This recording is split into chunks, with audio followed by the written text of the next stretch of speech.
जय श्री राधे कृष्ण। आप सभी का आपके अपने YouTube channel VK Mishra present में बहुत बहुत स्वागत है। आइए सुनते हैं गुरु पूर्णिमा की कथा। आप सभी को गुरु पूर्णिमा की ढेर सारी शुभकामनाएं। आप सभी के जीवन में लक्ष्मी नारायण की कृपा से, गुरु की कृपा से आप सभी को सभी प्रकार के सुख और समृद्धि की प्राप्ति हो। आषाढ़ मास पूर्णिमा तिथि के दिन गुरु पूर्णिमा का पर्व मनाया जाता है।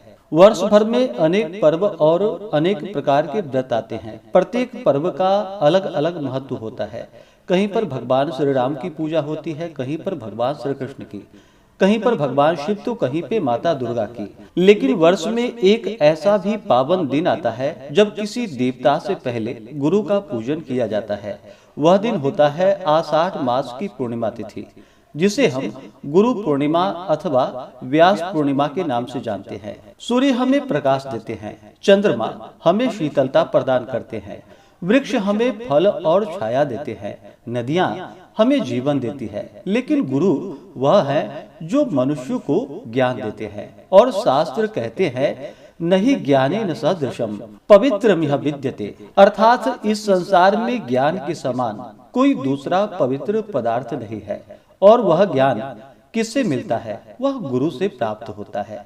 जब बालक जन्म लेता है उसे कुछ भी नहीं आता। माता उसे बोलना सिखाती है, पिता उसे चलना सिखाते हैं। लेकिन जीवन का उद्देश्य धर्म, कर्तव्य, सत्य, विवेक, ईश्वर और आत्मा का ज्ञान हमें गुरु ही सिखाते हैं।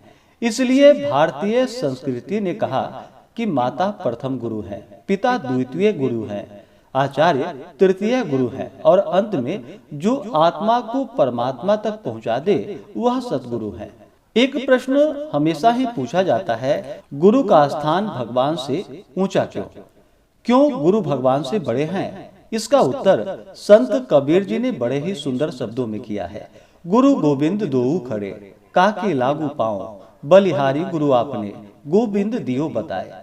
अर्थात यदि भगवान और गुरु दोनों सामने खड़े हों तो पहले गुरु को प्रणाम करिए, क्योंकि भगवान का परिचय भी गुरु ही कराते हैं। गुरु शब्द का अर्थ शास्त्रों में कहा गया है। गु का अर्थ है अंधकार और रु का अर्थ है उस अंधकार को दूर करने वाला, अर्थात जो अज्ञान रूपी अंधकार को मिटाकर ज्ञान का दीपक जलाए वही गुरु है। इसलिए गुरु गीता में भी कहा गया है, अज्ञाना तिमिरांधस्य ज्ञानांजना शलाकया चक्षुरुन मिलितम येन तस्मै श्री गुरुवे नमः। अर्थात जो अज्ञान के अंधकार में डूबे हुए जीव की आंखों में ज्ञान का अंजन लगाकर उसे सत्य का दर्शन कराए, उसे गुरु को बार बार प्रणाम है। अब यह भी प्रश्न स्वाभाविक होता है कि साल में 12 पूर्णिमाएं आती है, तो फिर आषाढ़ पूर्णिमा के दिन ही गुरु पूर्णिमा का क्यों पर्व मनाया जाता है? इसके पीछे एक महान कारण है। आज से हजारों वर्ष पूर्व जब वेद केवल ऋषियों के स्मरण में थे, जब ज्ञान केवल आश्रमों तक ही सीमित था, जब सामान्य मनुष्य वेदों का अध्ययन नहीं कर सकता था, तब भगवान विष्णु के अंशावतार महर्षि कृष्ण द्वैपायन वेद व्यास ने मानवता पर महान उपकार किया। उन्होंने विशाल वेद को 4 भागों में विभाजित किया। उन्होंने 18 पुराणों की रचना की। उन्होंने ब्रह्म सूत्र की रचना की। उन्होंने महाभारत जैसे महान ग्रंथ की भी रचना की और उसी महाभारत में संसार को मिला भगवत गीता का अमृत ज्ञान। इसलिए आषाढ़ पूर्णिमा को उनके सम्मान में व्यास पूर्णिमा कहा गया है। और क्योंकि वे समस्त गुरुओं के आदि गुरु माने जाते हैं, इसलिए यही दिन गुरु पूर्णिमा कहलाता है। यदि जीवन में धन न हो तो कठिनाई होती है, यदि स्वास्थ्य न हो तो दुख होता है, लेकिन यदि सही गुरु न हो तो पूरा जीवन जो कि दिशाहीन हो जाता है। इसलिए भगवान श्री राम ने गुरु वशिष्ठ से शिक्षा ली, भगवान श्री कृष्ण ने गुरु सांदीपनी से शिक्षा ली, पांडवों ने द्रोणाचार्य से शिक्षा ली और स्वयं देवताओं के भी गुरु हैं, देव गुरु बृहस्पति। जब भगवान भी गुरु की शरण में गए तो हम और आप कैसे कह सकते हैं कि हमें गुरु की आवश्यकता नहीं है? आज की इस पावन पूर्णिमा पर हम उस महान ऋषि की कथा का श्रवण करेंगे जिन्होंने मानवता को ज्ञान का प्रकाश दिया। हम उस महापुरुष का स्मरण करेंगे जिन्हें संसार वेद व्यास के नाम से जानती है। उनका जन्म कैसे हुआ, उन्होंने वेदों का विभाजन क्यों किया, महाभारत कैसे लिखी गई, भगवान गणेश उनके लेखक कैसे बने और क्यों आज भी प्रत्येक गुरु पूर्णिमा पर सबसे पहले महर्षि वेद व्यास का स्मरण किया जाता है। तो बोलिए प्रेम से महर्षि वेद व्यास भगवान की जय, सतगुरु महाराज की जय। अभी आपने गुरु पूर्णिमा का महात्म्य सुना। अब आइए उन महापुरुष की दिव्य कथा को सुनते हैं जिनकी स्मृति में यह पावन पर्व मनाया जाता है। शास्त्र कहते हैं, व्यासाय विष्णु रूपाय व्यास रूपाय विष्णवे नमो वै ब्रह्म निधये वशिष्ठाय नमो नमः। अर्थात महर्षि वेद व्यास भगवान विष्णु के अंशावतार हैं। वे समस्त वेदों और ब्रह्म विद्या के भंडार है। ऐसे महर्षि को बार बार प्रणाम है। कथा पृथ्वी पर धर्म की चिंता। समय बीतता गया, त्रेता युग समाप्त हुआ, द्वापर युग का समय आया। ऋषियों ने देखा कि मनुष्यों की आयु कम हो रही है, स्मरण शक्ति घट रही है, तप कम हो रहा है, धर्म का पालन कठिन होता जा रहा है। उन्हें चिंता हुई कि आने वाले कलयुग में लोग वेदों का विशाल ज्ञान कैसे ग्रहण कर पाएंगे। उसी समय भगवान ने निश्चय किया, अब ऐसा महापुरुष पृथ्वी पर भेजना होगा जो ज्ञान को सरल बनाकर सब तक पहुंचाए। महर्षि पराशर। उसी समय महान तपस्वी महर्षि पराशर पृथ्वी पर विचरण कर रहे थे। वे महर्षि वशिष्ठ के पौत्र और महर्षि शक्ति के पुत्र थे। उनका तेज इतना प्रखर था, देवता भी उनका सम्मान करते थे। एक दिन वे यमुना नदी के तट पर पहुंचे। उन्हें नदी पार करनी थी। नदी के किनारे एक युवती जो कि नाव चला रही थी, उसका नाम था मत्स्यगंधा, जिसे कि हम सत्यवती के नाम से जानते हैं। वह निषाद राज की पुत्री थी। वह अत्यंत विनम्र, सेवा भावी और अपने पिता की आज्ञा का पालन करने वाली थी। प्रतिदिन यात्रियों और ऋषियों को नाव से नदी पार कराती थी। महर्षि पराशर ने उन्हें देखा। उनकी सेवा, नम्रता और पवित्रता से वे अत्यंत प्रसन्न हुए। नदी पार करते समय महर्षि पराशर ने सत्यवती को आशीर्वाद दिया। परंपरा के अनुसार सत्यवती को ऐसा दिव्य वर प्राप्त हुआ कि उनके गर्भ से एक महान तेजस्वी पुत्र उत्पन्न होगा, जो युगों तक धर्म और ज्ञान का प्रकाश फैलाएगा। साथ ही उन्हें दिव्य सुगंध और अक्षुण्ण सम्मान का वर भी प्राप्त हुआ। यह प्रसंग विभिन्न पुराणों और महाभारत की परंपराओं में वर्णित है। समय आने पर एक द्वीप पर एक तेजस्वी बालक का जन्म हुआ। बालक का शरीर श्याम वर्ण का था और जन्म द्वीप पर हुआ था, इसलिए उनका नाम पड़ा कृष्ण द्वैपायन। यही आगे चलकर महर्षि वेद व्यास कहलाए। यह कोई साधारण बालक नहीं था। कथा आती है कि जन्म से ही उनके मुख पर अद्भुत तेज था। उन्होंने अपनी माता से कहा, माता, जब भी मेरा स्मरण करोगी मैं तत्काल उपस्थित हो जाऊंगा। इतना कहकर वे हिमालय की ओर तपस्या करने के लिए चले गए और फिर उन्होंने कठोर तपस्या की। हिमालय की गुफाओं में, नदियों के तट पर, वनों के एकांत में उन्होंने वर्षों तक ध्यान किया, वेदों का मनन किया, ऋषियों का संग किया, ब्रह्म ज्ञान प्राप्त किया। उनकी तपस्या से देवता प्रसन्न हुए। ब्रह्मा जी ने उन्हें आशीर्वाद दिया कि वे सनातन ज्ञान को युगों तक सुरक्षित रखने का कार्य करेंगे। उस समय वेद एक ही विशाल ग्रंथ था। उनका अध्ययन केवल महान ऋषि ही कर सकते थे। महर्षि ने देखा, कलयुग में मनुष्य इतना विशाल वेद याद नहीं रख पाएंगे। तब उन्होंने एक महान निर्णय लिया। उन्होंने एक वेद को 4 भागों में विभाजित किया। ऋग्वेद, स्तुति और मंत्र, यजुर्वेद, यज्ञ और कर्मकांड, सामवेद, संगीत और उपासना, अर्थवेद, लोक जीवन, चिकित्सा और विविध विद्याएं। इसी महान कार्य के कारण संसार में उन्हें नाम दिया गया वेद व्यास, अर्थात वेदों का विभाजन करने वाले महर्षि। जो कि महर्षि वेद व्यास ने केवल वेदों का विभाजन ही नहीं किया, उन्होंने योग्य शिष्यों को यह ज्ञान सौंपा। ऋग्वेद पैल ऋषि को, यजुर्वेद वैशंपायन ऋषि को, सामवेद जैमिनी ऋषि को, अर्थवेद सुमंतु ऋषि को। इन शिष्यों ने पूरे भारत में वेदों का प्रचार किया। यही गुरु शिष्य परंपरा की सबसे महान मिसालों में एक है। महर्षि वेद व्यास यही नहीं रुके। उन्होंने देखा कि हर व्यक्ति वेद नहीं पढ़ सकता, इसलिए उन्होंने पुराणों की रचना की ताकि साधारण गृहस्थ भी धर्म को कथा के माध्यम से समझ सके। इसी परंपरा से आगे चलकर हमें श्री भागवत, महापुराण, विष्णु पुराण, ब्रह्म पुराण जैसे अनेक दिव्य ग्रंथ प्राप्त हुए। यदि महर्षि वेद व्यास न होते तो वेदों का ज्ञान सीमित रह जाता।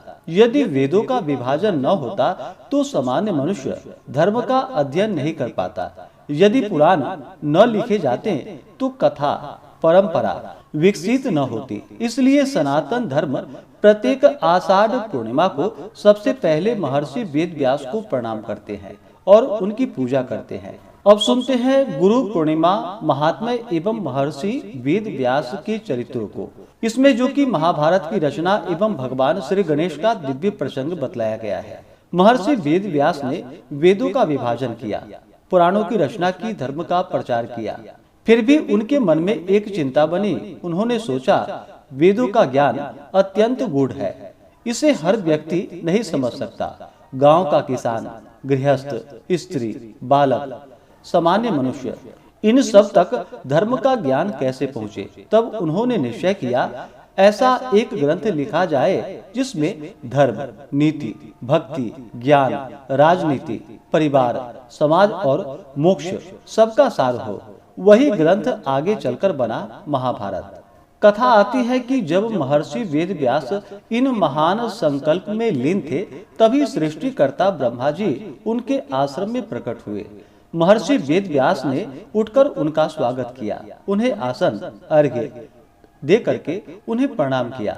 ब्रह्मा जी मुस्कुराए और बोले कि हे वत्स, तुम्हारे हृदय में जो विचार आया है वह केवल तुम्हारा नहीं, वह ईश्वर की प्रेरणा है।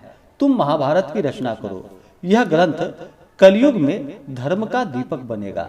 महर्षि ने विनम्रता से कहा कि हे भगवान, मैं बोल सकता हूँ, लेकिन इतना विशाल ग्रंथ आखिर लिखेगा कौन। ब्रह्मा जी की सलाह से ब्रह्मा जी बोले कि इस कार्य के लिए संसार में केवल एक ही योग्य लेखक है, प्रथम पूज्य भगवान गणेश। तुम उनका ध्यान करो, वे अवश्य आएंगे। इतना कहकर ब्रह्मा जी अपने लोक को चले गए। महर्षि वेद व्यास ने नेत्र बंद किए, गणपति जी का ध्यान किया। कुछ ही क्षणों में चारों ओर दिव्य प्रकाश फैल गया। मंद मंद सुगंध बहने लगी। देवताओं ने पुष्प वृष्टि की और वहां प्रकट हुए विघ्न विनाशक, बुद्धि के देवता, प्रथम पूज्य भगवान श्री गणेश। महर्षि वेद व्यास ने साष्टांग उन्हें प्रणाम किया। भगवान गणेश बोले कि हे महर्षि, मैं तुम्हारा लेखक बनूंगा, पर मेरी एक शर्त है। महर्षि ने कहा कि हे प्रभु, आज्ञा दीजिए।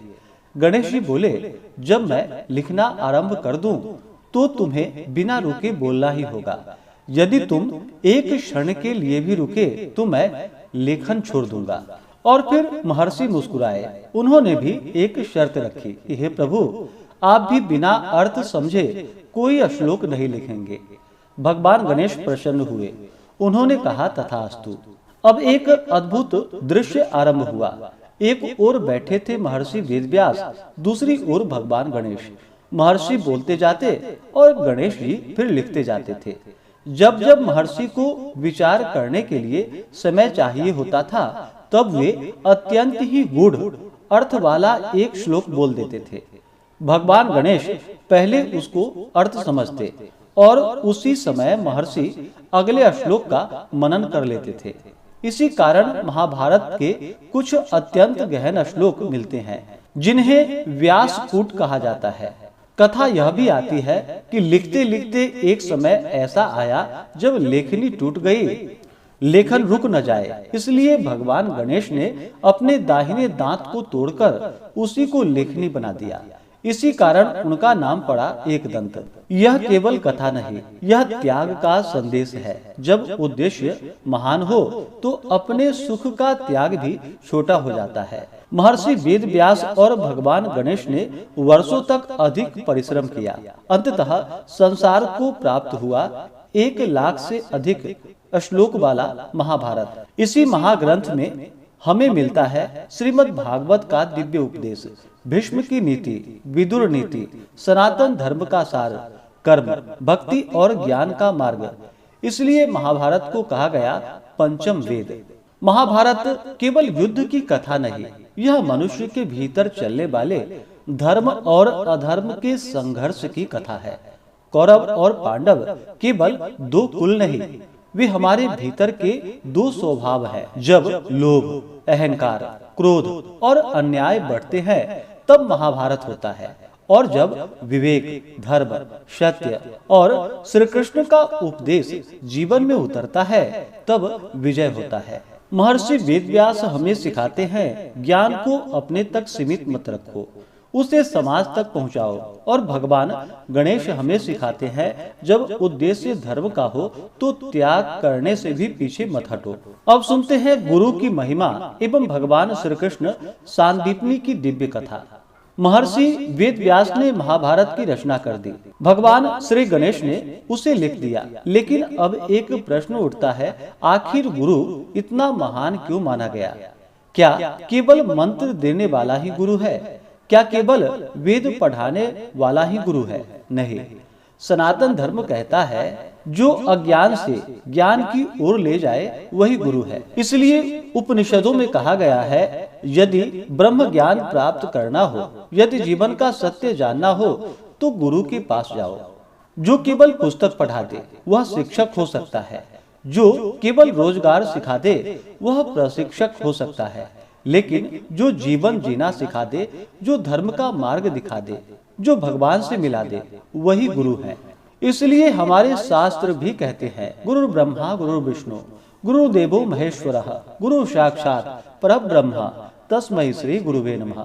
इसका अर्थ यह नहीं कि गुरु भगवान बन जाते हैं, बल्कि यह है कि गुरु में ब्रह्मा जैसे सृजन, विष्णु जैसा पालन और शिव जैसा अज्ञान का नाश करने का भाव देखा जाता है। जब बच्चा जन्म लेता है तो सबसे पहले माँ उसे बोलना सिखाती है, इसलिए माँ प्रथम गुरु है। पिता उसे संसार का व्यवहार सिखाते हैं, इसलिए पिता द्वितीय गुरु है। विद्यालय में शिक्षक शिक्षा देते हैं, वे भी गुरु हैं। और जो आत्मा को ईश्वर से मिला दे वह सतगुरु है। इसलिए गुरु पूर्णिमा केवल दीक्षा गुरु का पर्व नहीं, यह सभी गुरुओं के प्रति कृतज्ञता का पर्व है। यदि कोई कहे मैं इतना बड़ा हूँ कि मुझे गुरु की आवश्यकता नहीं, तो उसे भगवान श्री कृष्ण का जीवन देखना चाहिए, जो स्वयं योगेश्वर हैं। उन्होंने गीता का उपदेश दिया, वे भी शिक्षा ग्रहण करने गुरुकुल गए। यही सनातन धर्म की विनम्रता है। भगवान श्री कृष्ण और गुरु सांदीपनी की कथा। भगवान श्री कृष्ण के माता पिता ने विचार किया कि कृष्ण और बलराम का उपनयन संस्कार होना चाहिए। संस्कार के बाद दोनों भाइयों को शिक्षा के लिए भेजा गया। उस समय वो अवंती नगरी, वर्तमान में उसे उज्जैन जानते हैं, वहाँ निवास करते थे महर्षि सांदीपनी। दोनों भाइयों ने आश्रम में प्रवेश किया। दूर से ही गुरुदेव के चरणों में दंडवत प्रणाम किया। हाथ जोड़कर बोले कि हे गुरुदेव, हमें अपना शिष्य स्वीकार करे। महर्षि सांदीपनी ने उनके तेज को देखा, लेकिन कभी यह न पूछा तुम भगवान हो या मनुष्य। गुरुकुल में सभी शिष्य समान थे। यही भारतीय शिक्षा की महान परंपरा थी। भगवान श्री कृष्ण ने यह नहीं कहा कि मैं तो सर्वज्ञ हूँ। वे प्रतिदिन प्रातः काल उठते, आश्रम की सफाई करते, गौशाला जाते, गायों की सेवा करते, समिधा लाते, गुरु माता के लिए जल भरते, अन्य शिष्यों की भांति साथ बैठकर अध्ययन करते। भगवान ने अपने आचरण से संसार को सिखाया। विद्या से पहले विनम्रता आती है। कथा आती है कि भगवान श्री कृष्ण ने अल्प समय में ही 64 कलाओं का ज्ञान प्राप्त कर लिया। उनकी सबसे बड़ी कला धनुर्विद्या नहीं थी, संगीत नहीं था, शास्त्र नहीं था। उनकी सबसे बड़ी कला थी गुरु की सेवा। समय बीतता गया, शिक्षा पूर्ण हो गई। दोनों भाइयों ने हाथ जोड़कर कहा कि हे गुरुदेव, अब हमें गुरु दक्षिणा देने की आज्ञा दे। महर्षि सांदीपनी ने अपनी पत्नी की ओर देखा। गुरु माता की आंखें भर आई। उन्होंने कहा, यदि तुम देना ही चाहते हो तो हमारे उस पुत्र को वापस ले आओ जो समुद्र में लापता हो गया था। भगवान श्री कृष्ण ने कहा कि हे गुरुदेव, आपकी आज्ञा ही हमारे लिए धर्म है। वे समुद्र तट पर पहुँचे। समुद्र देव से पूछा, गुरु पुत्र कहाँ है? समुद्र ने बतलाया, उसे पंचजन नामक दैत्य लेकर गया था।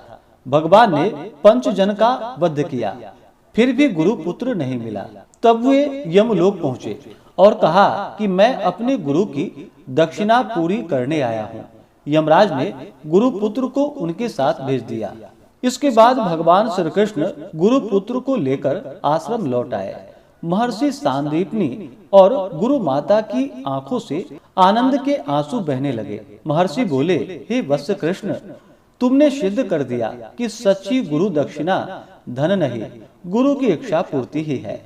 उन्होंने आशीर्वाद दिया, तुम्हारा यश तीनों लोकों में अमर रहेगा।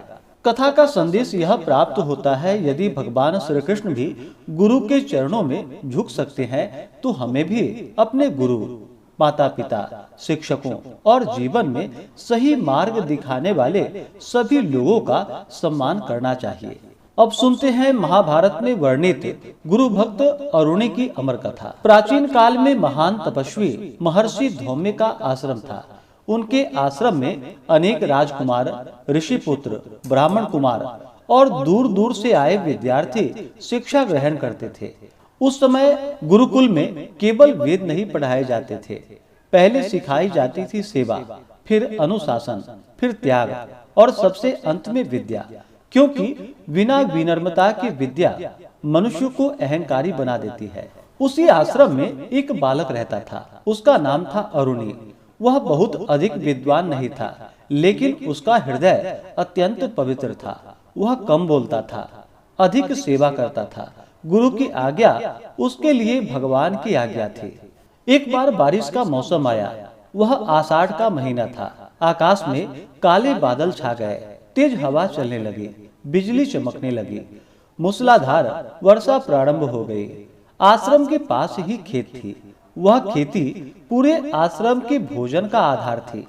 अचानक समाचार प्राप्त हुआ, खेत की मेढ़ टूट गई है। यदि मेढ़ टूट गई तो वर्षा का सारा पानी फसल बहा ले जाएगा। महर्षि धौम्य ने अपने शिष्य अरुणि को बुलाया और बोले कि हे वत्स अरुणि, जाओ खेत की टूटी हुई मेढ़ को बांध दो। अरुणि ने सिर झुकाकर कहा कि हे गुरुदेव, आपकी आज्ञा का पालन होगा।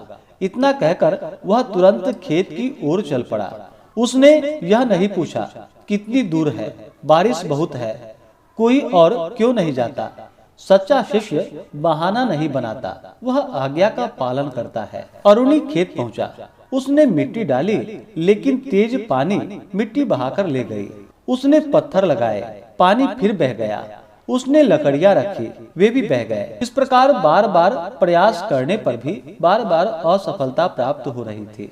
संध्या होने लगी। बारिश रुकने का नाम नहीं ले रही थी। अरुणि ने आकाश की ओर देखा, फिर अपने गुरु का स्मरण किया। उसने मन ही मन कहा, यदि मैं आज खाली लौट गया तो गुरु की आज्ञा अधूरी रह जाएगी।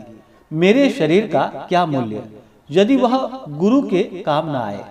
इतना सोचकर अरुणि स्वयं टूटी हुई मेढ़ पर लेट गया। उसके शरीर ने पानी का रास्ता रोक दिया। धीरे धीरे पानी रुक गया, फसल बच गई। पूरी रात अब वर्षा हो रही थी, ठंडी हवा चल रही थी। शरीर कीचड़ से भर गए थे, लेकिन अरुणि नहीं उठा। उसने सोचा, यदि मैं उठ गया तो पानी फिर बह जाएगा। इस प्रकार अरुणि अपने शरीर की परवाह न करते हुए गुरु की आज्ञा का पालन करता रहा। यही होता है गुरु भक्ति। उधर आश्रम में रात हो गई थी। सभी शिष्य लौट आए, लेकिन अरुणि नहीं आया। महर्षि धौम्य चिंतित हो उठे। वे स्वयं शिष्यों को लेकर खेत की ओर चल पड़े। रास्ते में पुकारते जाते, वत्स अरुणि, कहाँ हो पुत्र? कुछ देर बाद बारिश के बीच एक धीमी आवाज सुनाई पड़ी, गुरुदेव मैं यहाँ हूँ। महर्षि धौम्य दौड़कर पहुँचे। उन्होंने देखा और उन्हें अपने शरीर से मेट बनाए पड़ा हुआ है। यह दृश्य देखकर महर्षि की आंखों से आंसू बह निकले। तब महर्षि उसके पास पहुंचकर बोले कि हे वत्स, आज तुमने केवल खेत नहीं बचाया, तुमने गुरु भक्ति का आदर्श स्थापित कर दिया है। आज से समस्त वेद, समस्त शास्त्र और समस्त विद्याएं तुम्हारे हृदय में स्वयं प्रकाशित हों। कहते हैं गुरु के आशीर्वाद से अरुणी आगे चलकर महान ऋषि बने, उनका नाम अमर हो गया। श्वेताश्वतर उपनिषद कहता है, यस्य देवो परा भक्ति यथा देवे तथा गुरौ तस्यैते कथिता हयर्ताः प्रकाशन्ते महात्मनः। अर्थात जिसकी भगवान में जैसी श्रद्धा हो वैसे ही श्रद्धा यदि गुरु में भी हो तो शास्त्रों का वास्तविक ज्ञान उसी के हृदय में प्रकट हो जाता है। गुरु की भक्ति का अर्थ केवल चरण स्पर्श नहीं करना। गुरु की भक्ति का अर्थ है गुरु की शिक्षा को जीवन में उतारना। यदि हम ऐसा कर लें तो वही गुरु पूर्णिमा की सबसे बड़ी पूजा है। गुरु शिष्य की कथा में एक और कथा आती है उपमन्यु की, जिसने भूख सही, प्यास सही, अंधकार सहा, अपनी आंखों की ज्योति तक खो दी, लेकिन गुरु की आज्ञा का उल्लंघन नहीं किया। यह कथा है महाभारत के आदि पर्व में वर्णित महर्षि धौम्य के शिष्य उपमन्यु की। महर्षि धौम्य के आश्रम में अनेक शिष्य रहते थे। उनमें अरुणी की तरह एक और शिष्य था, उपमन्यु। वह अत्यंत सरल, सत्यवादी और गुरु की सेवा में सदा तत्पर रहता था। गुरु जो कहते उपमन्यु बिना तर्क किए वही करता था। एक दिन महर्षि धौम्य ने कहा, वत्स उपमन्यु, आज से आश्रम की गायों को जंगल में चराने का कार्य तुम्हारा है। उपमन्यु ने हाथ जोड़कर कहा कि हे गुरुदेव, यह मेरा सौभाग्य है। प्रतिदिन वह प्रातः गायों को लेकर वन को जाता, दिन भर उनकी रक्षा करता और संध्या को सुरक्षित आश्रम लौट आता। अब उसकी परीक्षा प्रारंभ हुई। कुछ दिन बाद महर्षि धौम्य ने देखा कि उपमन्यु स्वस्थ और प्रसन्न दिखाई देता है। उन्होंने पूछा, हे वत्स, दिन भर वन में रहते हो, फिर भी इतने स्वस्थ कैसे हो? उपमन्यु ने सत्य कहा कि हे गुरुदेव, मैं गांव में जाकर भिक्षा मांग लेता हूँ और उसी से भोजन कर लेता हूँ। महर्षि बोले कि वत्स, भिक्षा पहले गुरु के पास लानी चाहिए। गुरु की अनुमति के बिना उसका उपयोग उचित नहीं है। उपमन्यु ने सिर झुका दिया। आज से ऐसा ही होगा गुरुदेव। अब दूसरी परीक्षा आई। अब उपमन्यु प्रतिदिन भिक्षा लाकर गुरुदेव को देता, लेकिन वह फिर दूसरी बार भिक्षा मांगकर स्वयं खा लेता। कुछ दिन बाद गुरु ने पूछा, अब भोजन कैसे करते हो? उपमन्यु ने सच सच बता दिया। महर्षि बोले, 2 बार भिक्षा मांगना उचित नहीं, आज से यह भी बंद करो। उपमन्यु ने बिना प्रश्न किए आज्ञा स्वीकार कर ली। अब तीसरी परीक्षा की बारी आई। अब उपमन्यु गायों का दूध पीने लगा। कुछ दिनों बाद गुरु ने पूछा कि हे वत्स, अब कैसे रहते हो? उपमन्यु ने फिर सत्य बोला। तब महर्षि बोले, गाय का दूध पर बछड़े का सबसे पहले अधिकार है, तुम उसे मत पिया करो। उपमन्यु ने तुरंत कहा, जो आज्ञा गुरुदेव। अब चौथी परीक्षा की बारी आई। अब वह बछड़ों के मुंह से गिरा हुआ दूध का झाग खाकर दिन बिताने लगा। गुरु ने यह भी देख लिया। उन्होंने कहा कि हे वत्स, बछड़ों के लिए भी यह उचित नहीं है, इसे भी छोड़ दो। तब उपमन्यु के पास भोजन का कोई साधन न बचा, लेकिन उसके मन में शिकायत नहीं थी। इस प्रकार करते हुए भूख की अग्नि बढ़ गई। एक दिन वन में उसे अत्यंत तेज भूख लगी। चारों ओर देखा, कुछ खाने को नहीं मिला। तभी उसने आक यानी कि अर्क के पौधे की पत्तियां दिखाई दी। उसे पता नहीं था कि यह विषैली होती है। उसने उन्हें खा लिया। कुछ ही क्षणों में उसकी आंखों की रोशनी चली गई। वह अंधा हो गया। दृष्टि चले जाने के कारण वह रास्ता पहचान न सका। भटकते भटकते एक गहरे कुएं में गिर पड़ा। ऊपर आकाश दिखाई देता था, लेकिन बाहर निकलने का कोई उपाय नहीं था। भूख, प्यास, अंधकार और अकेलापन, फिर भी उसके मुख से गुरु के प्रति कोई शिकायत नहीं निकली। जब संध्या हो गई, गाय आश्रम लौट आए, लेकिन उपमन्यु नहीं आया। महर्षि धौम्य समझ गए कि कोई संकट आ गया है। वे स्वयं शिष्यों के साथ वन में निकल गए। वे पुकारते जा रहे थे, वत्स उपमन्यु, पुत्र कहाँ हो?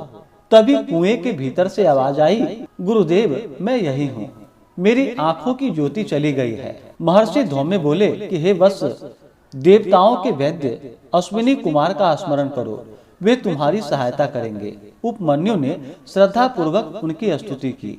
तुरंत अश्विनी कुमार वहां प्रकट हुए।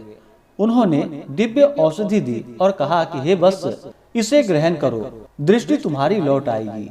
अब कथा का महान प्रसंग आता है। उपमन्यु ने औषधि हाथ में ले ली, फिर हाथ जोड़कर कहा कि हे देवताओं, मैं अपने गुरु की अनुमति के बिना इसे ग्रहण नहीं कर सकता। अश्विनी कुमार आश्चर्यचकित रह गए। उन्होंने कहा कि हे वत्स, हम स्वयं देव वैद्य हैं, हम तुम्हें औषधि दे रहे हैं। उपमन्यु ने उत्तर दिया, देवताओं का भी मैं सम्मान करता हूँ, किंतु मेरे लिए गुरु की आज्ञा सर्वोपरि है। इस पर अश्विनी कुमार अत्यंत प्रसन्न हुए। उन्होंने महर्षि धौम्य को प्रणाम किया और कहा, ऋषिवर, आपका शिष्य अद्वितीय है। महर्षि धौम्य ने उपमन्यु को अनुमति दी। उसने औषधि ग्रहण की। क्षण भर में उसकी दृष्टि लौट आई। वह कुएं से बाहर आया, गुरु के चरणों में गिर पड़ा। महर्षि धौम्य ने उसे उठाया और हृदय से लगाया। बोले कि हे वत्स, तुमने गुरु भक्ति की सर्वोच्च परीक्षा उत्तीर्ण की है। मैं तुम्हें आशीर्वाद देता हूँ। समस्त वेद, समस्त शास्त्र, समस्त विद्याएं और ब्रह्म ज्ञान तुम्हें सहज प्राप्त होगा। कहते हैं उपमन्यु आगे चलकर महान ऋषि बने। इस कथा से हमें यह संदेश प्राप्त होता है, गुरु की परीक्षा शिष्य को गिराने के लिए नहीं होती। गुरु की परीक्षा शिष्य को ऊंचा उठाने के लिए होती है। जैसे सोनार सोना को अग्नि में तपाकर कुंदन बनाता है, वैसे ही गुरु शिष्य को कठिनाइयों से गुजारकर उन्हें महान बनाते हैं। इसलिए संतों ने कहा है, गुरु कुम्हार शिष्य कुंभ है, गढ़ी गढ़ी काढ़े खोट, अंतर हाथ सहार दे, बाहर मारे चोट। अर्थात गुरु बाहर से कठोर दिखाई देते हैं, लेकिन भीतर से शिष्य को संभाले रहते हैं। गुरु के प्रति समर्पण की और भी कथाएं आती है, जिसमें कि गुरु भक्त एकलव्य की कथा बतलाई गई है। यह कथा भी महाभारत काल से ही आती है। एकलव्य का परिचय, जो कि हस्तिनापुर से दूर वन प्रदेश में निषादों का राज्य था। वहाँ के राजा थे हिरण्यधनु, उसके पुत्र थे एकलव्य। बचपन से ही एकलव्य को धनुर्विद्या से अत्यंत प्रेम था। जब वे भी किसी धनुर्धर को देखते, उनके मन में एक ही इच्छा उठती, मैं संसार का श्रेष्ठ धनुर्धर बनूंगा। उस समय आर्यावर्त में धनुर्विद्या में सबसे बड़े आचार्य थे द्रोणाचार्य। वे हस्तिनापुर के राजकुमारों पांडवों और कौरवों को शिक्षा देते थे। एक दिन एकलव्य उनके आश्रम में पहुंचे।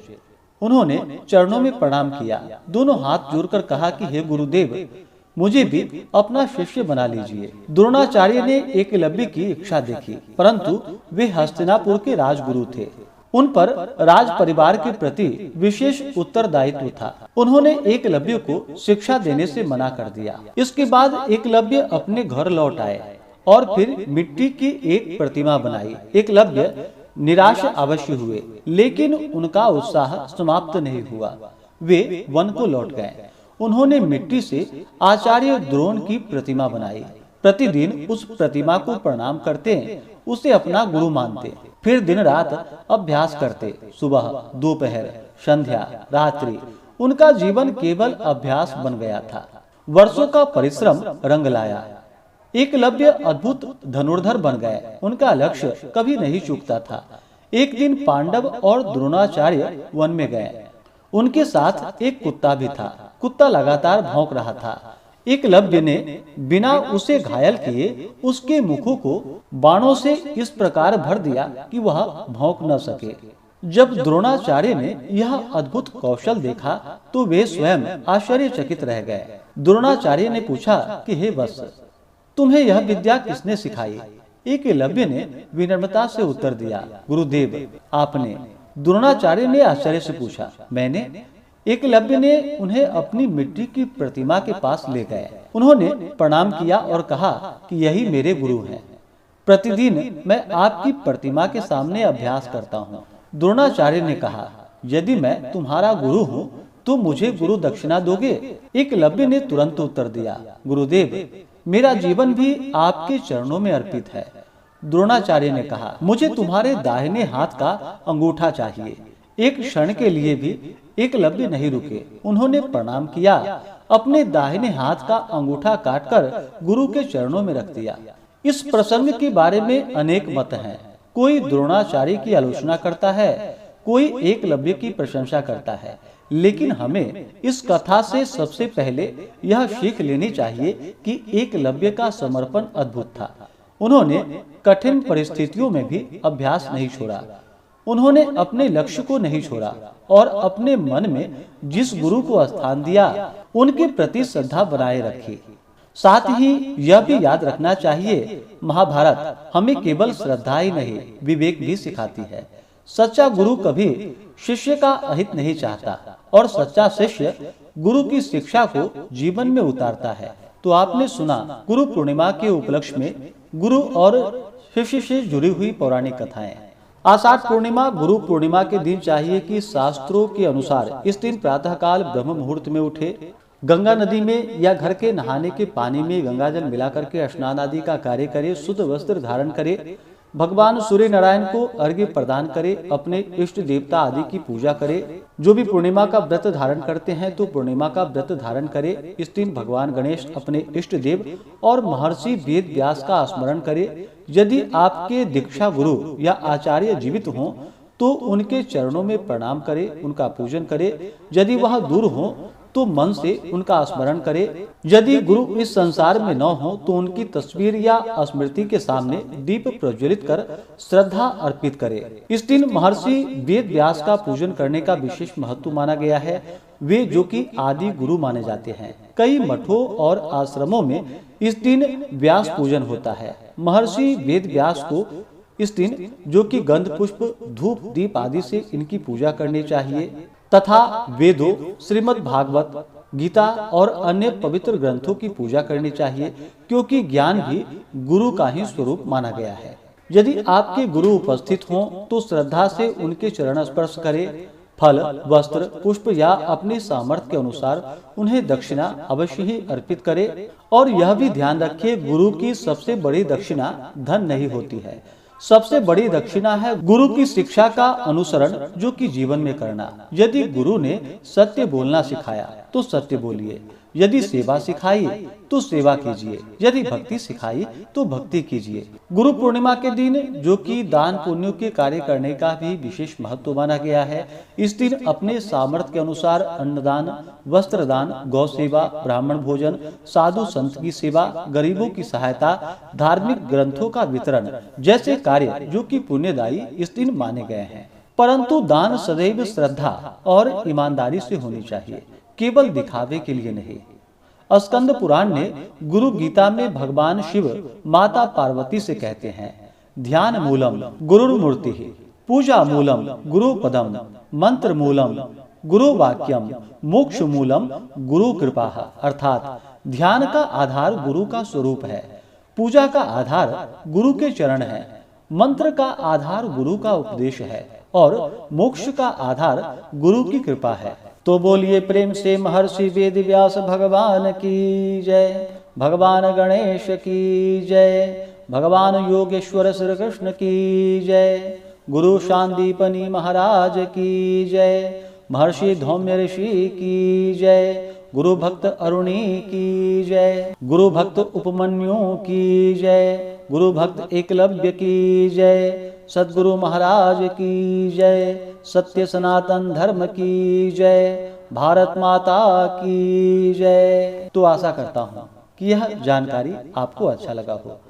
इसी प्रकार से ज्ञानवर्धक जानकारियाँ प्राप्त करते रहने के लिए, दत्त पूजा के बारे में जानने के लिए, कथा को सुनने के लिए चैनल पे अगर आप पहली बार आए हैं तो चैनल को लाल बटन दबा करके सब्सक्राइब करें, साथ में बेल आइकन घंटी को दबाएं ताकि आने वाली वीडियो का नोटिफिकेशन आपको समय से मिलता रहे। वीडियो को लाइक करें, शेयर करें। सुखी रहें और स्वस्थ रहें। जय श्री राधे कृष्ण। धन्यवाद।